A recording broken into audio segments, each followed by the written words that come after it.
बिस्मिल्लाहिर्रहमानिर्रहीम। अस्सलाम वालेकुम everyone, welcome back to my channel. उम्मीद करती हूँ कि आप सब खैरियत से होंगे और मैं भी बिल्कुल अल्हम्दुलिल्लाह मैं भी बिल्कुल ठीक ठाक हूँ, अल्लाह का शुक्र है अल्हम्दुलिल्लाह। और आज जैसे कि आप लोगों को पता है कि मैं काफ़ी दिनों से सोच रही थी कि मैं ना मतलब कि नहीं बल्कि मैं डे 1 और डे 2 जैसे अपलोड कर चुकी हूँ, इसी तरह हम आज डे 3 में अपलोड करने लगी हूँ और उसमें ये बताने लगी हूँ मतलब उसमें मैं ये बताऊँगी कि मतलब मैंने जो कोर्स कर रही हूँ, जैसे कि मैंने आपको डे 1 में बताया था कि मैं कुछ स्किल्स सीखना चाह रही हूँ और वो भी मतलब अब मैं इतने महंगे कोर्सेज तो नहीं कर सकती, तो इसलिए मैंने सोचा है कि मैं गूगल से जो है वो मतलब कि डिजिटल मार्केटिंग का कोर्स करूँगी और दूसरा ये कि अपनी इंग्लिश को इम्प्रूव करने की पूरी कोशिश करूँगी। अब देखते हैं कि इसमें हम कामयाब हो सकते हैं या नहीं हो सकते।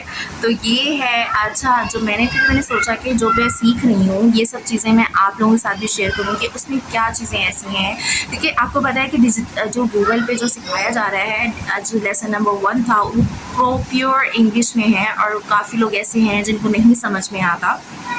और इस वजह से मैंने सोचा कि मैं ऐसा ना करूं कि मैं आप लोगों के साथ भी शेयर करूं। अगर किसी को प्रॉब्लम होती है, जैसे किसी को इंग्लिश वीक है या जैसे मेरी तरह अगर किसी की इंग्लिश वीक है, किसी को समझ में नहीं आ रहा, तो वो उसके लिए क्या हो जाएगा, उसके लिए आसानी हो जाएगी और जो चीज़ें मुझे समझ में आई हैं वो मैं आप लोगों के साथ भी शेयर करूँगी और इस तरह मेरा रिवीजन भी हो जाएगा। कि जैसे कि आप लोग जानते हैं मेरा मकसद ये है कि जो लोग इंग्लिश में वीक हैं वो भी गूगल के लेसन को सिंपल उर्दू में आसानी से समझ सके। इस वजह से मैं ये वीडियो बना रेडी है फिर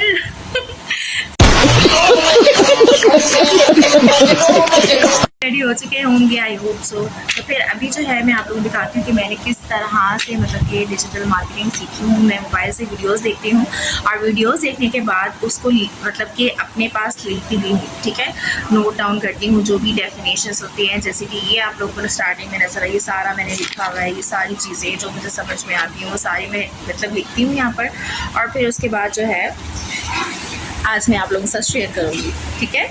हम लोग स्टार्ट करने लगे हैं वीडियो को, ठीक है। तो अभी हम मेरा सबसे पहले जो उन्होंने मुझे जो डेफिनेशन थी डिजिटल मार्केटिंग की वो हम समझते हैं कि डिजिटल मार्केटिंग होती क्या है। So Google के through what is digital marketing? Digital marketing is the promotion of products or services using the internet and digital platforms. अब हम इसको सिंपल अल्फाज में समझते हैं। डिजिटल मार्केटिंग का मतलब है इंटरनेट के ज़रिए अपने प्रोडक्ट्स या सर्विसेज को लोगों तक पहुंचाना और उन्हें कस्टमर बनाना। फॉर एग्ज़ाम्पल, अगर आयशा की एक क्लोथिंग शॉप है और वो इंस्टाग्राम पर ड्रेस की रील्स अपलोड करती है, फेसबुक पर एड चलाती है और गूगल पर अपनी वेबसाइट शो करवाती है, तो ये सब डिजिटल मार्केटिंग है। अगर आप यूट्यूब पर वीडियोस बनाकर अपना चैनल ग्रो करते हैं या किसी प्रोडक्ट का प्रमोशन करते हैं तो वो भी डिजिटल मार्केटिंग का एक हिस्सा है। अब हम देखते हैं e commerce. What is e commerce? E commerce का मतलब है ऑनलाइन प्रोडक्ट या सर्विसेज को ख़रीदना और बेचना। फॉर एग्ज़ाम्पल, जब आप दराज या किसी ऑनलाइन स्टोर से शूज़ ऑर्डर करते हैं या अपनी वेबसाइट से होम मेड प्रोडक्ट सेल करते हैं तो ये ई कॉमर्स है। गूगल के मुताबिक ई कॉमर्स सिर्फ फ़िज़िकल प्रोडक्ट तक लिमिटेड नहीं होता, इसमें शामिल है फ़िज़िकल प्रोडक्ट्स जैसे कपड़े या शूज़, डिजिटल प्रोडक्ट्स जैसे ई बुक या ऑनलाइन मतलब कोर्सेज, सर्विसेज जैसे ग्राफिक डिज़ाइन या वीडियो एडिटिंग, सॉफ्टवेयर जैसे कंप्यूटर एप्लीकेशंस। मतलब इसमें वो चीज़ें मौजूद हैं जो आप लोग देख रहे हैं इस वक्त के, जैसे कि मतलब कि इसमें यह है कि हम ऑनलाइन शॉपिंग करते हैं, कुछ ख़रीदते हैं या कोई मतलब हमसे कोई स्टोर से ख़रीदता है तो वो सब जो है ई कॉमर्स कहलाता है, ठीक है। उसमें हम कोई चीज़ ख़रीदते हैं, कोई प्रोडक्ट को ख़रीदते हैं या बेचते हैं, वो सब चीज़ें जो है वो ई कॉमर्स कहलाता है, ठीक है।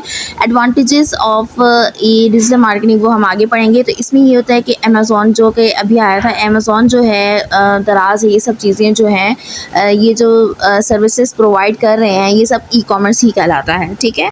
अब हम पढ़ते हैं advantages of digital marketing. Digital marketing के कई बेनिफिट्स हैं। सबसे पहला, आप सिर्फ अपने शहरी नहीं बल्कि दुनिया भर के लोगों तक पहुंचा सकते हैं अपने प्रोडक्ट को। दूसरा, टीवी या न्यूज़पेपर एड्स के मुकाबले में ऑनलाइन मार्केटिंग कम बजट में भी की जा सकती है। तीसरा, आप देख सकते हैं कितने लोगों ने आपकी पोस्ट देखी, कितने लोगों ने क्लिक किया और कितने कस्टमर बने हैं आपके। और सबसे इम्पॉर्टेंट बात यह है कि आप सिर्फ उन लोगों को एड्स दिखा सकते हैं जो वाकई आपके प्रोडक्ट में इंटरेस्टेड हों। अब गोल ऑफ ई कॉमर्स क्या है? ई कॉमर्स का मेन गोल होता है सेल्स को इंक्रीज़ करना और बिज़नेस को ग्रो करना। फॉर एग्जांपल, अगर किसी ऑनलाइन शॉप को रोज़ 10 ऑर्डर मिलते थे और डिजिटल मार्केटिंग के बाद 50 ऑर्डर मिलने लगे, तो इसका मतलब है बिज़नेस ग्रो कर रहा है। ऑडियंस रिसर्च, अब हम ऑडियंस रिसर्च के बारे में पढ़ेंगे। मार्केटिंग शुरू करने से पहले ये समझना ज़रूरी है कि हमारे कस्टमर्स कौन हैं, उनकी एज क्या है, उन्हें किस चीज़ का शौक़ है, वो किस सोशल मीडिया प्लेटफॉर्म का ज़्यादा यूज़ करते हैं। फॉर एग्ज़ाम्पल, अगर आप मॉन्टेसरी स्कूल के पेरेंट्स के लिए एजुकेशनल टॉयज़ बेच रहे हैं, तो आपकी ऑडियंस छोटे बच्चों के पेरेंट्स होंगे। मतलब कि उनकी जो ऑडियंस होगी, जो ऑडियंस हम सेलेक्ट करेंगे, उसकी बात हो रही है। फॉर नंबर 6, अब हम प्लानिंग की बात करते हैं। रिसर्च के बाद प्लानिंग होती है, किस प्लेटफॉर्म पर पोस्ट करनी है, किस दिन और किस टाइम अपलोड करनी है, किस ऑडियंस को टारगेट करना है, ये सब प्लानिंग का एक हिस्सा है। Number 7, create and publish content. अब कंटेंट बनाया जाता है, जैसे वीडियोस, रील्स, इमेज, ब्लॉग्स और सोशल मीडिया पोस्ट। उसके बाद उन्हें पब्लिश किया जाता है। फॉर एग्जांपल, अगर आप बेकरी चलाते हैं तो केक बनाने की वीडियो और उसकी अच्छी फ़ोटो अपलोड करना कंटेंट क्रिएशन है। राइटिंग प्रोडक्ट डिस्क्रिप्शन, सिर्फ फ़ोटो अपलोड करना काफ़ी नहीं होता, प्रोडक्ट की डिस्क्रिप्शन भी अच्छी होनी चाहिए। उसमें फ़ीचर, साइज़, क्वालिटी और बेनिफिट्स लिखने चाहिए ताकि कस्टमर को डिसीजन लेने में आसानी हो। Analyse data. Number 9, content publish करने के बाद उसका रिज़ल्ट चेक किया जाता है, कितने लोगों ने देखा, कितने लोगों ने क्लिक किया, कितनी सेल्स हुई। इसी डेटा की मदद से फ्यूचर मार्केटिंग और बेहतर बनाई जाती है। अब ट्रांसफरेबल स्किल्स। गूगल के मुताबिक डिजिटल मार्केटिंग में सिर्फ टेक्निकल स्किल्स ही नहीं बल्कि ये स्किल्स भी इम्पॉर्टेंट हैं। Communication, creativity, problem solving, team work, time management, ये स्किल्स हर प्रोफेशन में काम आती हैं। Okay, number 11, asking questions. अगर कोई टॉपिक समझ ना आए तो क्वेश्चंस पूछना बिल्कुल नॉर्मल बात है। जितना ज़्यादा सीखने की कोशिश करेंगे उतनी ही जल्दी इम्प्रूव करेंगे। Number 12, story telling. सिर्फ प्रोडक्ट दिखाना ही काफ़ी नहीं होता, अगर उसके साथ एक अच्छी स्टोरी भी हो तो लोग उससे ज़्यादा कनेक्ट करते हैं। फॉर एग्ज़ाम्पल, अगर कोई ब्रांड सिर्फ बैग की कोई भी ब्रांड अगर सिर्फ मतलब कि बैग की फ़ोटो दिखाए और दूसरा ब्रांड ये बताए कि ये बैग एक स्टूडेंट की डेली लाइफ को कितना इजी बना देता है, तो लोग दूसरी स्टोरी से ज़्यादा रिलेट करेंगे।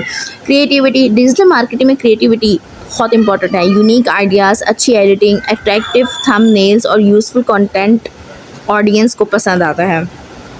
14, करियर ऑप्शंस। गूगल के मुताबिक डिजिटल मार्केटिंग में 2 मेजर करियर ऑप्शंस हैं। इन हाउस मार्केटिंग टीम, आप सिर्फ एक कंपनी के लिए काम करते हैं। मतलब इन हाउस मार्केटिंग में ये होता है कि सिर्फ आप एक ही कंपनी के लिए उनका काम करते रहते हैं।